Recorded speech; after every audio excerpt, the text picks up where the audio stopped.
Hey guys, so this is episode 4 of Around the Table. Today's episode is going to be about working on yourself. Recently, I did make a post on IG, and this won out on the poll. I did have a bunch of ideas, but this is the one that won, so this is what we're going to be talking about. I'm going to share my tips, some of my experience with working on myself and how I kind of do things, but it's something that I feel is very necessary, especially as you get older. You have to get comfortable with yourself. Knowing yourself can be a huge factor on decision making. Having a good group of friends to let you know how you act is great as well, because sometimes you think you know yourself more than others, but being around certain people, especially people that you trust, can show that, oh, in this situation you're like this, or in this situation you're like that, and you don't notice it until after the situation, or when people bring it up time and time again, then you'll be like, wow, you know what? I actually do that all the time. So that could either be a good thing or a bad thing. And knowing yourself helps you pinpoint when you're not acting right. You know, you're not thinking straight, or you're being irrational as well. So once you can see the habits that you do when you're in those type of places, knowing about those can help you avoid something that could be potentially chaotic for you if you're not careful, depending on the situation. So, number one, I would say for working on yourself is making a plan. Uh, Routines are kind of boring, but at the same time, when you create a routine, it helps you narrow down what you need to do and how you're going to get everything done. So, like, a lot of movies make fun of jocks and everything, but realistically, you know, when you are playing sports, there's a lot of practice that you have to do. You're not just good. Like, even if you are good, you have natural talent.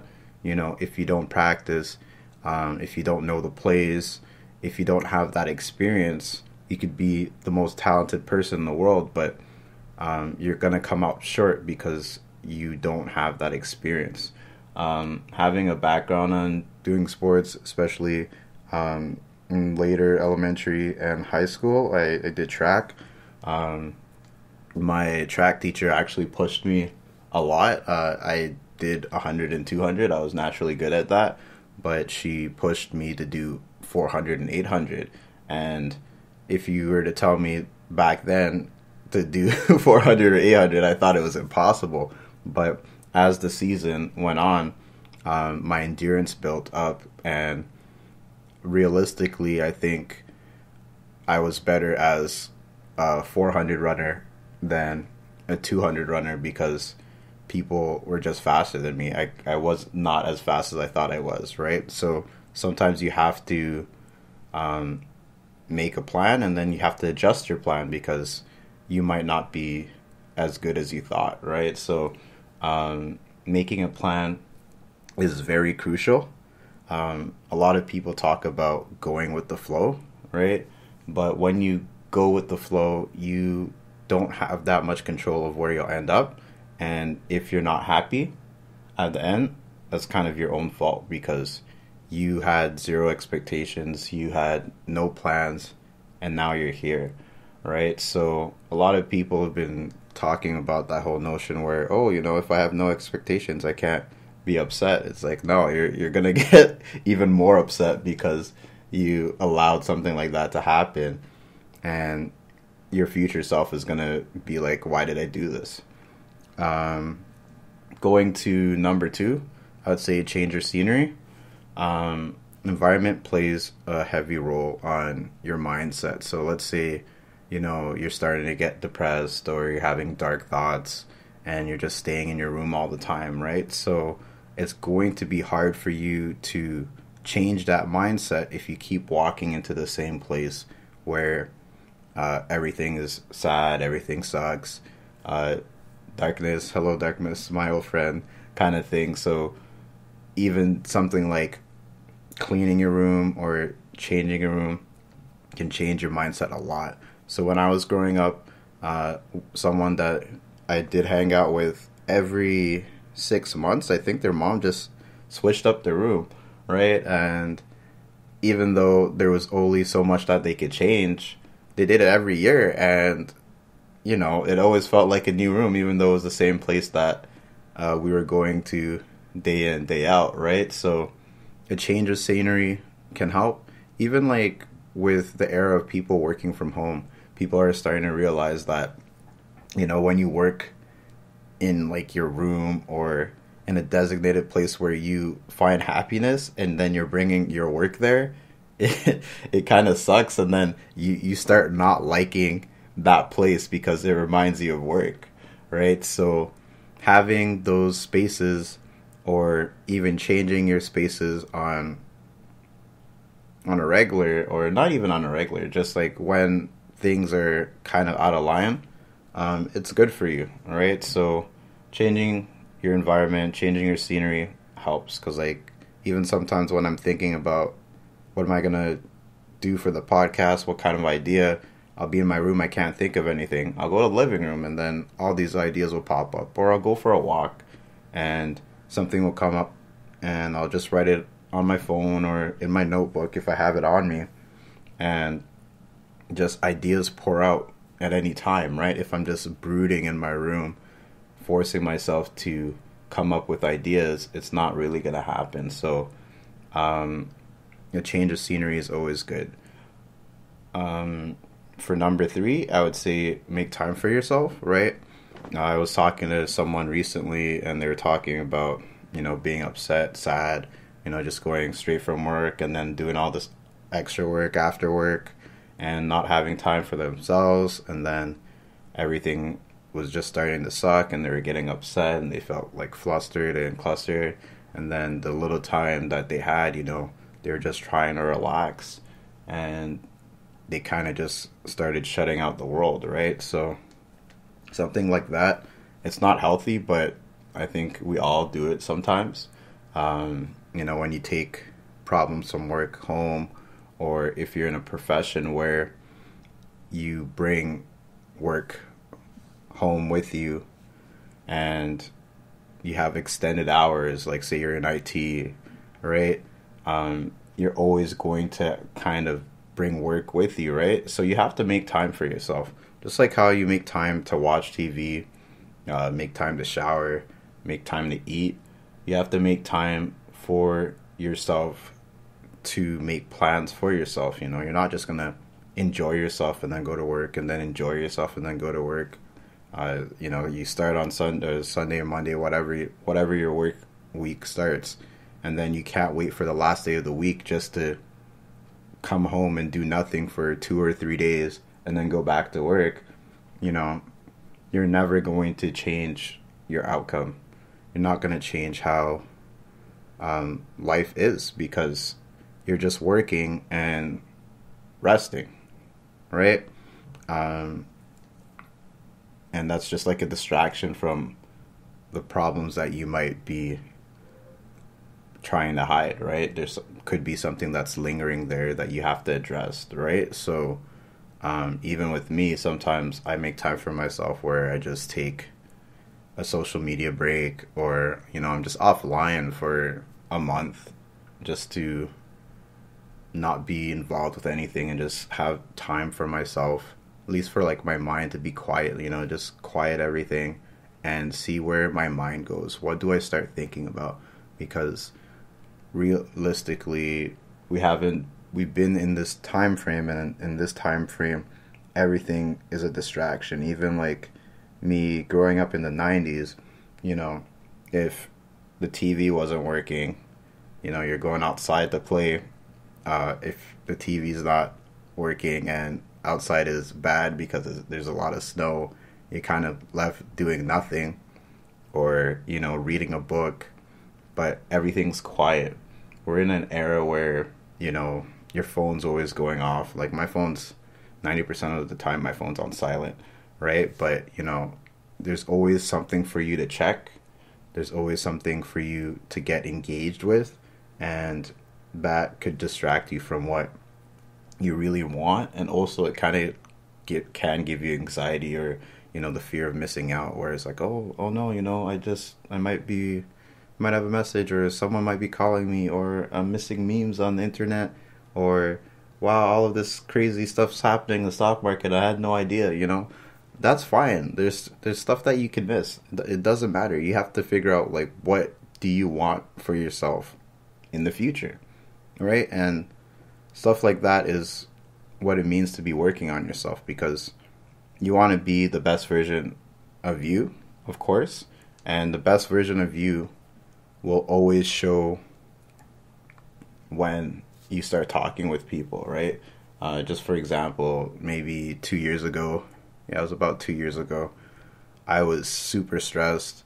I went through a lot of things that I'm not going to talk about on this episode, and I was just like, I had a really negative kind of mind state, and I didn't even notice how much negativity I was spewing out, right? And maybe after all the craziness in 2020, a good portion of it, I went to go visit a friend in the summertime, and I was just talking with them because, like, I was just so fed up with everything that I kind of completely changed, but I didn't notice that I completely changed. So when I was talking with them, they're just like, "Oh wow, you've changed so much, this and this and that, and your view on life is completely different." And I had to stop and think a bit, like, "Oh wow, was I really coming off that negatively?" Right? And it made me kind of look back on how I express myself when I'm stressed, or when I just don't like something. Like, I think that's a quality of me that's good and bad, where, like, when I enjoy something, I could really sell it to a person, where it's just like, you're definitely going to want to try it, because I think that I'm a genuine person, right? And when I give, like, a review or talk about something that I really like, you could tell that, I actually really like it. But that kind of backfires too when I say I don't like something. When when I'm talking negatively about someone or something, you're just thinking, like, wow, this guy really doesn't like this thing. What happened, kind of thing, right? It's just that when I don't like something, I let it be known, and I get into the details. Just like how I like something, I'll let you know why it's awesome, why you should do it, why you should try it. Yeah. So making time for yourself is crucial. Get on that. So for number 4, I would say, when you're taking a vacation, make sure it's more than 2 days, right? So, like, let's say you take off Friday, and it's Friday, Saturday, Sunday. That's okay, right? But you want to have a good portion of time where you have time off, because a lot of people, they're going to go through their messages, or they're going to catch up on TV shows. It doesn't allow you to kind of think of, oh, this is where I am now. This is where I want to get to next, right? You're trying to finish off everything on your checklist. Oh, I gotta finish WandaVision. I need to see that last episode. Or, oh, there's new songs on Spotify. It's Friday. I gotta listen to everything, right? You're checking up on everything except for yourself, right? So, it's really good to have a good portion of time off, because when you have that, then you could really start thinking and be like, wow, okay, well, I'm here. What's next, right? It's always good to try to think about what's next, or what you want, right? Realign your view, and see if what you're doing now is helping you get toward your goals, if you have any goals, right?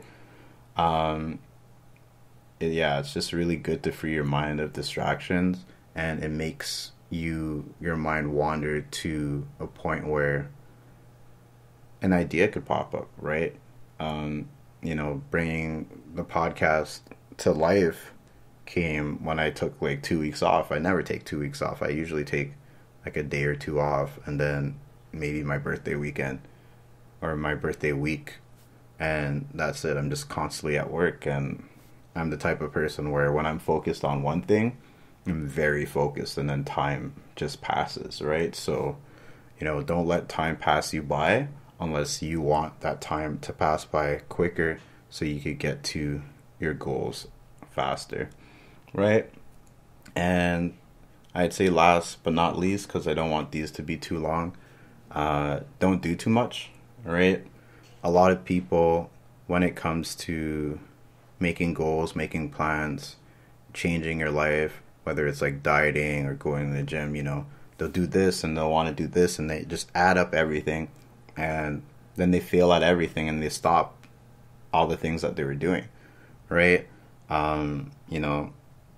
Sometimes you have to use the KISS method or keep it simple, right? So you start with one thing, get that into your routine, and build on that afterwards, right? There's a psychological thing too where once you start putting out X amount of energy, then your body can react to it. So when you start something, it's going to be hard and it's going to be grueling because it's, first off, it's new. Second, you're using more energy than you actually usually use, right? But once you get into that routine, then your body is expecting you to use that much energy. So you have to have that slow buildup, right? It's just like when you watch a child or a baby, the baby doesn't just get up and start running. That'd be actually pretty scary. That'd be creepy. So you see a baby sitting there, just gets up and dashes, right? But no, it has to crawl first, right? Once it starts crawling, it eventually learns to stand up, then it learns to walk, and then everything progresses, right? So you want to make sure that you have a slow progress, I guess, at least at the start, just so you can handle it, right? It's just like even like medicine doses, right? You're not, if you're sick, you're not going to take 60 pills so you could get better faster, right? You're going to use the recommended dose. So, just don't do too much, and plan things out. You got to do that, and it'll change your life a lot, right? When you work on yourself, especially when you take time away from people, right? You get more comfortable with being alone. You get more comfortable with having those thoughts just come out.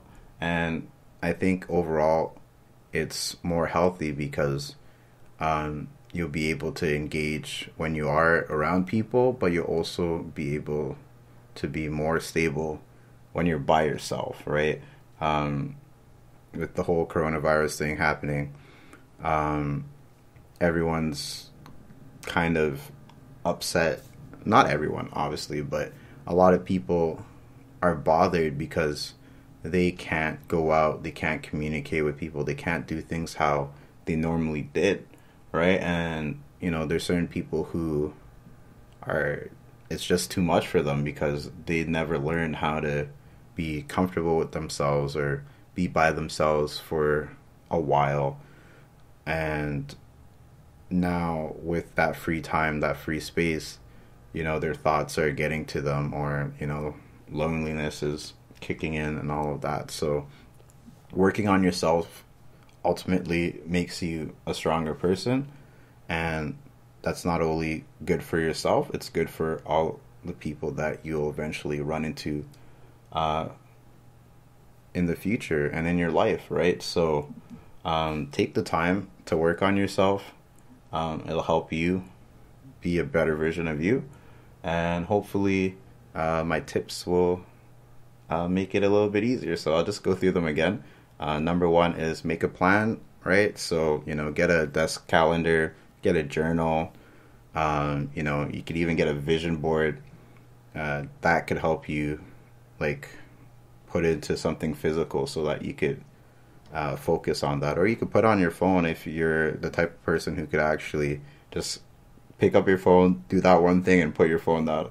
I'm not that person, so I have a bunch of physical things so that, I could just turn off my phone for 8 hours and start working on certain stuff, because whoever's trying to talk to me, they could talk to me later, right? Or just keep my phone on silent. Number two, change your scenery, right? Clean your room, move your bed around if it's not too heavy. If nothing's like in place on the walls, like if you don't have a wall mounted TV, right?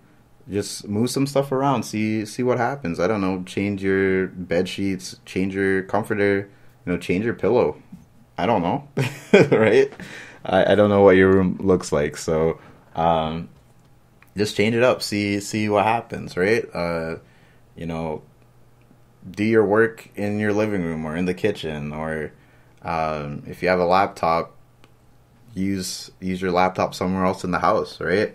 Go in the basement if you live in a house, just change your scenery while you're doing something and see how it affects you, right? Make time for yourself, and what I mean by that is like not engaging in like TV or anything like that, something that's like high dopamine. Just be by yourself, go for a walk, go for a jog, put headphones on and have some like peaceful music going on, go lie in your bed and just stay there and see what comes to your mind. Just relax your brain and don't engage with anything. Just be by yourself and see what happens. Meditate if you have to, right? Make sure you do take your vacations, and it's more than 2 days, so 2 days plus the weekend, right? So at least 4 days plus. The more time you have that's free, the more you could kind of wander and see where your brain goes. And last but not least, don't do too much, right? Especially when you're starting to feel clustered, or work or life or whatever you're dealing with seems like a lot.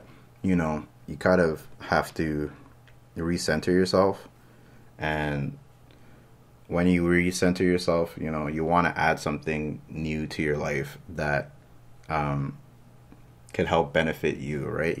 If you're trying to lose weight, drink more water, do 10 push-ups a day, 5 push-ups a day, 1 push-up a day. Do something, like start somewhere, You have to start somewhere, and then you'll get to where you need to go. Because one of my favorite lines is that even last place crosses the finish line. So, there's a lot of life left, right? So it doesn't matter how fast you get there, as long as you get to your goals. That's all that's important. So I'll catch you guys on the next episode. I might shoot some back to back today. I'm just feeling that energetic. Thanks for tuning in, and I'll catch you guys later. Have a nice day. Bye.